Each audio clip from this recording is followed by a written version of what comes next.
Hello friend, good morning, welcome back to my mini blog. তো friend, তোমরা সবাই কেমন আছো? আশা করছি তোমরা সবাই ভালো আছো, আমিও ভালো আছি। হ্যাঁ, কিন্তু একটু গলাটা বসে গেছে।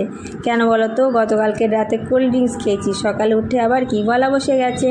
তো এখন প্রায় সময় 9টা মতো বাজে, আমরা দুজনেই বেরিয়ে পড়েছি গাড়ি নিয়ে। কোথায় যাচ্ছি? ঘুরতে। আর একজনকেও কিন্তু সাথে নিয়ে নিই, যেহেতু মা আছে, মায়ের কাছে রেখে দিয়ে এসেছি। যাচ্ছি পিটিএমে। তো যাবার পথে দেখো, এই একটা মন্দির ছিল, পিপল গাছ, এখানে সবাই পুজো করে, তারপর অনেকে দান দেয়। তো আমার হাজব্যান্ডও এখানে একটু দান দিয়ে দিল। তো চলো আবার বেরিয়ে যাচ্ছি। আর রাস্তাতে এত সুন্দর লাগছে যে কি বলবো, এত সুন্দর মেঘলা ওয়েদার, এত সুন্দর হাওয়া, মনে হচ্ছে এই ড্রাইভ করতেই থাকি আর আমি পিছনে বসেই থাকি। এত ভালো লাগছে, মানে এই রাস্তা যেন আর শেষ না হয়।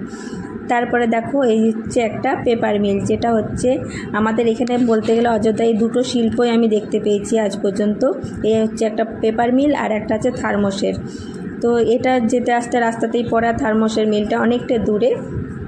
তো এখানে তো পেপার তৈরি হয়, সবাই ঘাস প্রচুর পরিমাণে থাকে, যা গন্ধ এই জায়গাটা কি বলবো।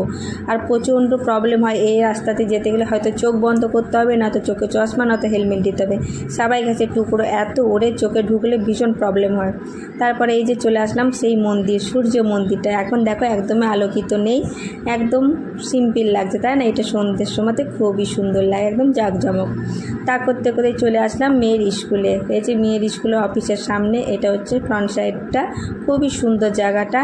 আর ওই যে পেছন দিকে আছে মেয়ের ক্লাসরুম। তো চলো এগিয়ে যাই, তারপর দেখতে হবে কি কমপ্লেন আছে আর কি শুনতে হবে তার ঠিক নেই। তো চলো।